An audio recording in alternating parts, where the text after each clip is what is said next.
Hello everybody, this is Devo of Devo's Movie Reviews here, and today I'll be reviewing Death Wish, both Bruce Willis and Charles Bronson version.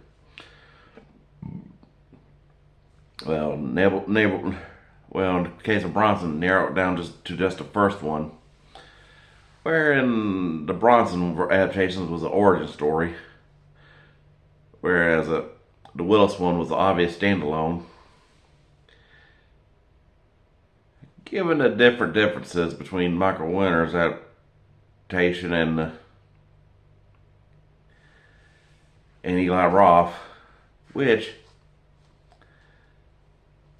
kind of, I had to say, with the Roth one was kind of underwhelming compared to the Bronson, given I get the idea of, I mean, hey, I'm all for the idea of Chirac being the backdrop, taking place in Chirac, but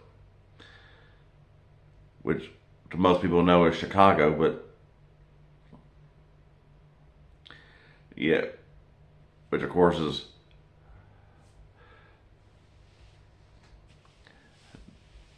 known for high crime.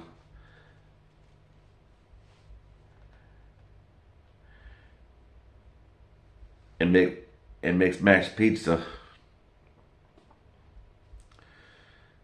which whereas the Bronson one took place movies either took place in either New York or L.A.,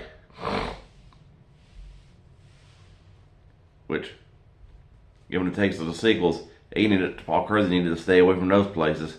Which, given the case of Chicago for the remake, I'm surprised neither one of the Bronson sequels did Chicago. Given how at the end of the ending of the Bronson first one was had Chicago witnessing him attempted mugging him, doing like both ending like the finger gun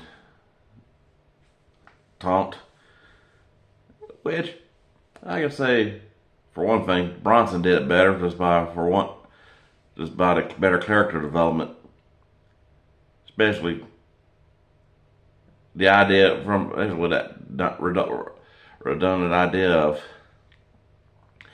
making Willis a doctor. I mean, geez, I can understand like a preacher or a teacher or something else, but a doctor to be going around and becoming a gun-toting vigilante, yeah. Yeah. I'm like, we're talking about Death Wish, not Dexter, who was a blood spatter expert. I mean, it's almost more like Eli Roth wanted to turn Death Wish into some Dexter fan fiction. I mean, as if Dexter used guns. Whereas Paul Kersey was the ultra reluctant, given he had like a love-hate relationship with guns from his dad dying in a hunting accident to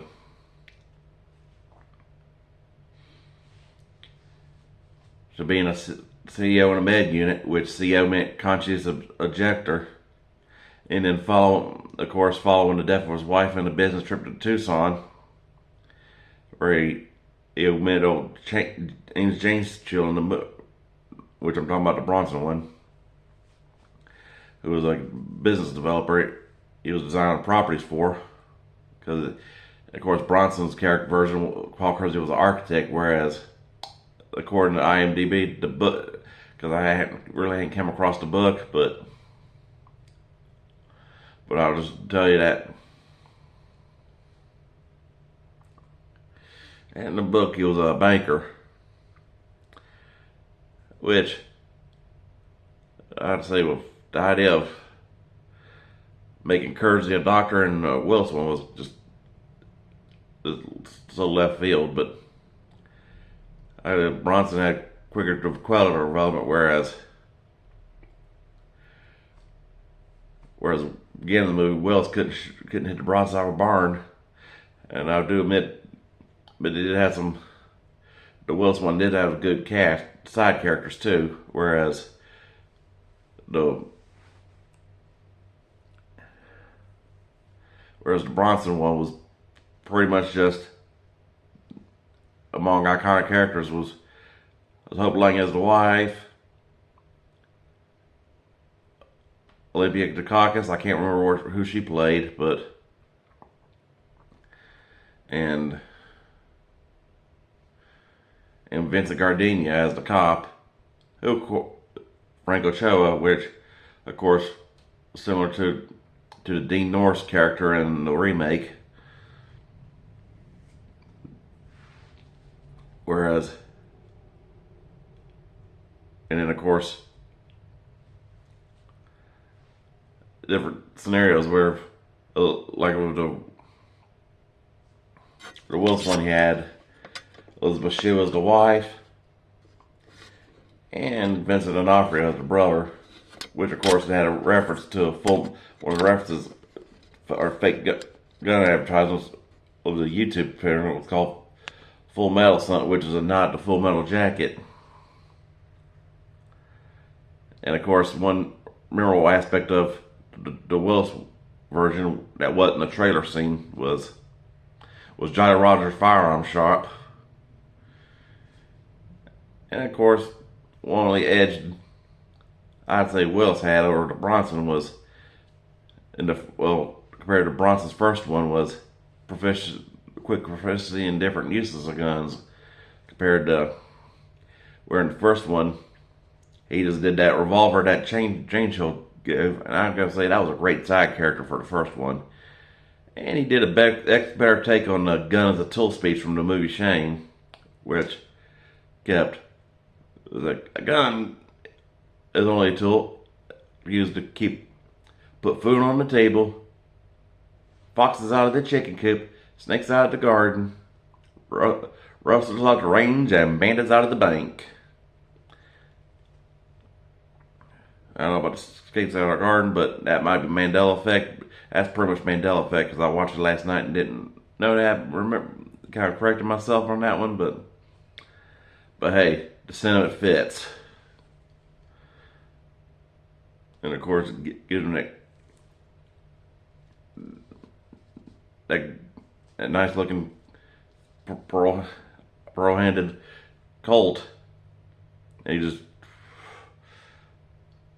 whacked up body count from like iconic scenes like the subway kills and that Manhattan River, which of course in the first one was also the first movie Denzel Washington did, where he just played like random hood who gets killed. Whereas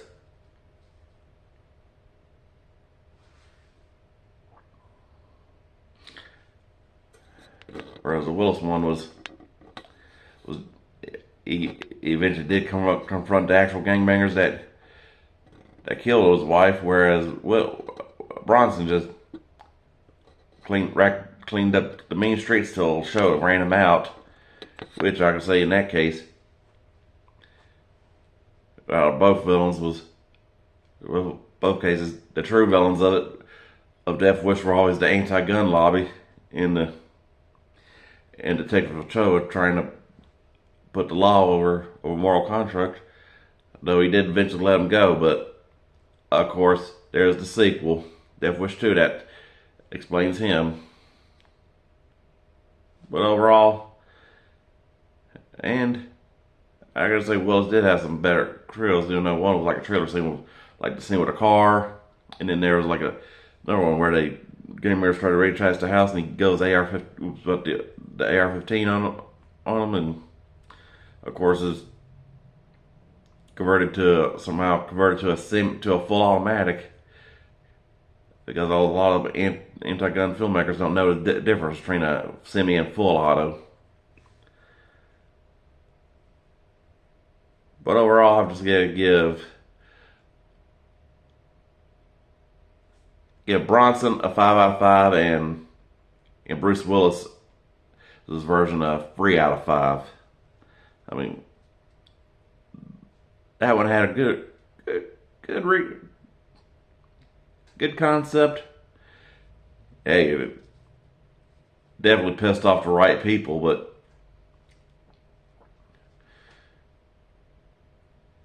but Bronson's a classic, and as much an action movie icon as Bruce Willis is.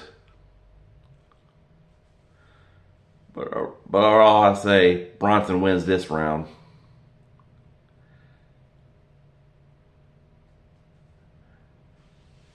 Alright, that'll do it for this week.